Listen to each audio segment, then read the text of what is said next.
अच्छा एक पॉइंट लेके मैं आप सर्वे स्टूडेंट्स के सामने उपस्थित हो रहा हूँ। दोस्तों, थोड़ी दिन पहले मुझे कई स्टूडेंट्स ने कमेंट्स बॉक्स में लिखा था कि सर, क्रिस्टल फील्ड थ्योरी के कुछ एग्जांपल्स हमें वीडियो के रूप में भेजिए ताकि हम ये पेपर में आने वाले एग्जाम्पल का कोई क्वेश्चन अगर पूछा जाता है तो हम आसानी से उसका जवाब लिख सकें। तो दोस्तों, उन विद्यार्थियों को मैं कहना चाहूँगा कि आज का इस जो वीडियो है पार्ट 4 के रूप में स्फटिक क्षेत्र सिद्धांत यानी कि क्रिस्टल फील्ड थ्योरी का ये पार्ट 4 जो वीडियो है वो बीएससी सेमेस्टर 2 एंड सेमेस्टर 4 के सभी स्टूडेंट्स के लिए बहुत अच्छा एग्जाम्पल लेके मैं आपके सामने फिर से एक बार उपस्थित हो रहा हूँ। दोस्तों, it is nothing but most time पे example from CFT. So the question is calculate the CFSE. Calculate the CFSE of different complexes. दोस्तों, अलग अलग जो कॉम्प्लेक्स कंपाउंड्स है उसमें वो स्फटिक क्षेत्र यानी कि क्रिस्टल फील्ड की स्टेबलाइजेशन एनर्जी हम कैसे कैलकुलेट कर सकते हैं, जिसको हम डेल्टा O बोलते हैं। Delta O for octahedral and delta T for tetrahedral. So delta O या फिर डेल्टा T की कैलकुलेशन हम किस तरह से कर सकते हैं, ये आज का वीडियो का मेन टॉपिक है। तो दोस्तों सुनिए एग्जाम्पल। दोस्तों, एग्जाम्पल इस तरह से पूछा जाता है, calculate the CFSE of the complex FeCN6 4-। जैसे कि आप जानते हैं FeCN6 4- ये एक स्ट्रॉन्ग कॉम्प्लेक्स है दोस्तों। स्ट्रॉन्ग ऑक्टाहेड्रल फील्ड जिसको बोला जाता है, क्योंकि Ml6 टाइप का कॉम्प्लेक्स है जिसमें 6 लिगेंड Fe से जुड़े हुए हैं कोऑर्डिनेशन स्फीयर में, और उसकी पूरा कॉम्प्लेक्स की जो ये कॉम्प्लेक्स anion है, so valence of complex anion is -4, so the valence of Fe is Fe+2।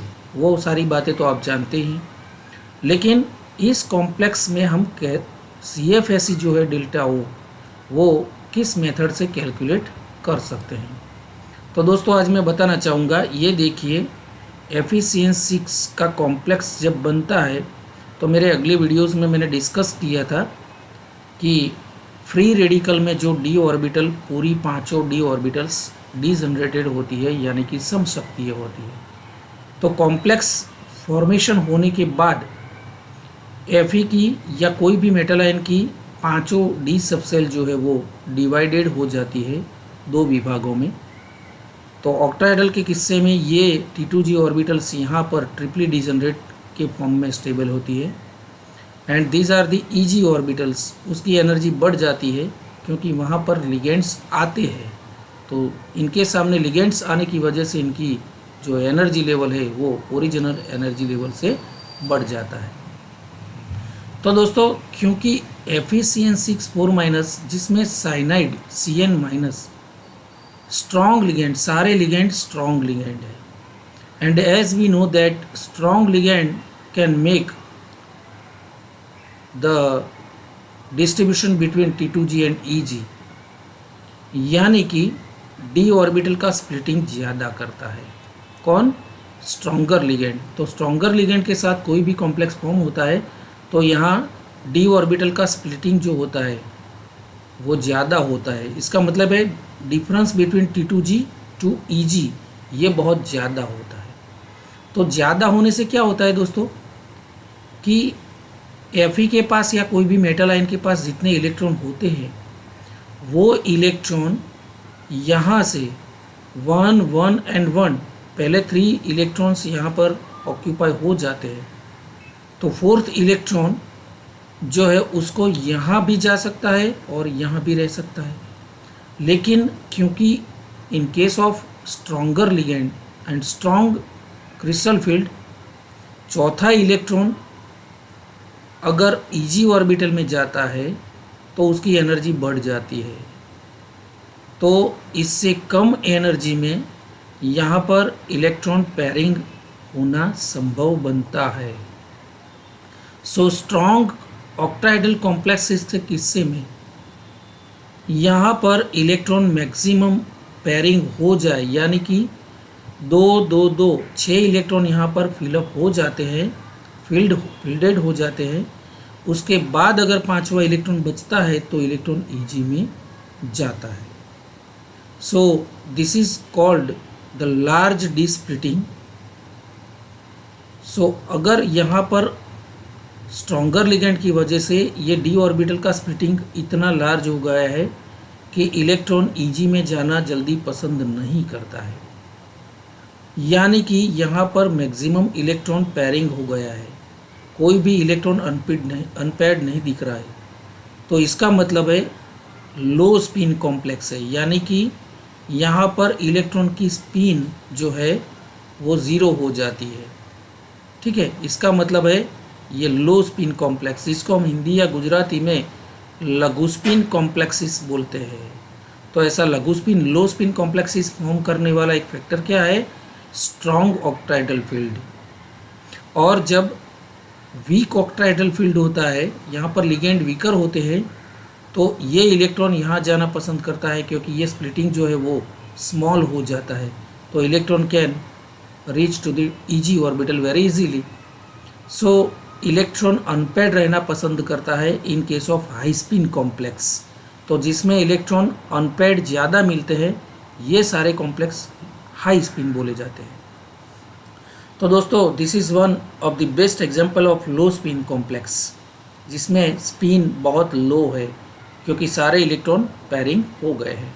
अब हम ये एग्जांपल की बात करें तो CFSE डेल्टा O इन ऑक्टाइडल केस कॉम्प्लेक्स Fe6 तो हम क्रमशः इन Fe6 in this complex Fe का जो एटॉमिक नंबर है वो 26 है, तो ग्राउंड स्टेट में उसका इलेक्ट्रॉनिक कॉन्फ़िगरेशन बनेगा Ar3d6 ठीक है। अब जैसा ये कॉम्प्लेक्स बनेगा दोस्तों, तो कॉम्प्लेक्स में देखिए यहाँ पर Cn6 है, 6 minus it will come out of this sphere, so it becomes +6 and +6 और -4 it is +2। तो Fe की वैलेंस जो है यहाँ पर +2 है। सो यहाँ पर अगर Fe+2 होता है तो Fe+2 में 2 इलेक्ट्रॉन आयोनाइज हो गए हैं in this complex. Free radical में, फ्री Fe में 3d6 होता है ग्राउंड स्टेट में, लेकिन in this complex Fe contains its Fe+2 oxidation state. तो Fe+2 अगर ये हो जाता है इन दिस कॉम्प्लेक्स, तो फिर उसकी इलेक्ट्रॉनिक कॉन्फ़िगरेशन होगी Ar3d6 यानी कि S में से 2 इलेक्ट्रॉन यहाँ से आयोनाइज हो जाते हैं। अब क्या होता है? Now it is of low spin complex, जैसा मैंने यहाँ बताया, क्योंकि अब ये कॉम्प्लेक्स में Fe+2 के पास सिर्फ 6 इलेक्ट्रॉन बचे। तो ये 6 इलेक्ट्रॉन और साइनाइड स्ट्रॉन्गर लिगेंड है, तो स्ट्रॉन्ग ऑक्टाइडल फील्ड यहाँ ओरिएंट होता है। स्ट्रॉन्ग ऑक्टाइडल फील्ड प्रोड्यूस होने से क्या होता है? ये डिस्टेंस बढ़ गया, तो 6 इलेक्ट्रॉन यानी कि first, second, third, then fourth electron, 4, 5 and 6। तो 6 के 6 इलेक्ट्रॉन यहाँ पर ऑक्यूपाई हो जाते हैं। तो इसकी इलेक्ट्रॉनिक कॉन्फ़िगरेशन बनती है T2G6 Eg0, यानी कि T2G6 Eg में कोई नहीं है तो Eg0। तो दोस्तों, अब हम सीधा कैलकुलेशन की तरफ जाएंगे। तो कैलकुलेशन CFSE को डेल्टा O बोलते हैं, तो डेल्टा O का जो अप्लाइंग फार्मूला, दिस फार्मूला से हम CFSE कैलकुलेट कर सकते हैं, यानी कि delta O is equal to number of electron in T2G orbital.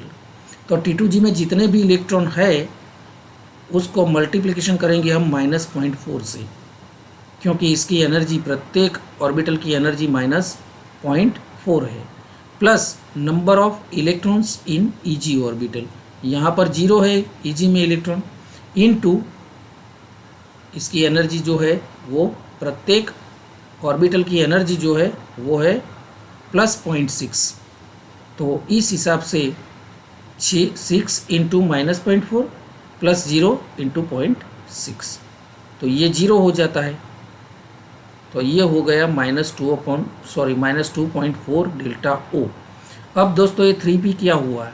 तो कभी कभी हम लिखते हैं, कभी कभी नहीं भी लिखा जाता है। तो यहाँ लिखना मेरे ख्याल से ज़्यादा उचित रहेगा, क्योंकि -2.4 delta O plus 3p, 3p का मतलब क्या है, यहाँ पर 3 इलेक्ट्रॉन पेयर बनती है, तो 3 पेयर्स ऑफ इलेक्ट्रॉन, ठीक है। तो -2.4 डेल्टा O प्लस 3p।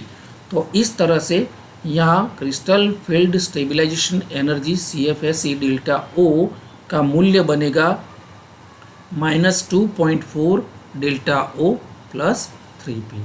तो दोस्तों इस तरह से मैंने आपको ये एग्जाम्पल कैलकुलेट करने का प्रयास किया।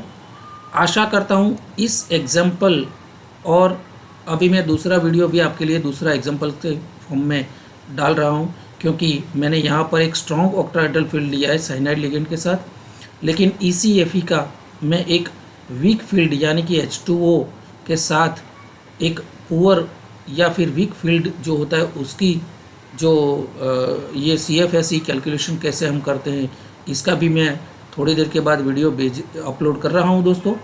तो आशा करता हूं कि इस तरह से ये वीडियो देखने के बाद आपको CFSE कैलकुलेशन करने का सारा जो जितने भी एग्जांपल्स है उसमें और कोई दिक्कत नहीं आएगी। अगर इसमें और भी दिक्कत आती है या फिर नई नई जानकारी या फिर नए नए एग्जांपल्स आपको पसंद आते हैं या फिर कैलकुलेट करने की इच्छा है, तो मुझे कमेंट्स बॉक्स में ज़रूर लिखिएगा। मैं आप तक सारे वीडियो भेज रहा हूँ। इस तरह से ये कैलकुलेशन का और भी वीडियो मैं आपके सामने लाऊंगा। दोस्तों आशा करता हूँ ये वीडियो आपको बहुत पसंद आया होगा। अगर आपको ये वीडियो बहुत पसंद आया है तो इसको ज़रूर बहुत लाइक कीजिए, शेयर कीजिए एंड आपके सभी दोस्तों को भी सब्सक्राइब करवाइएगा। धन्यवाद।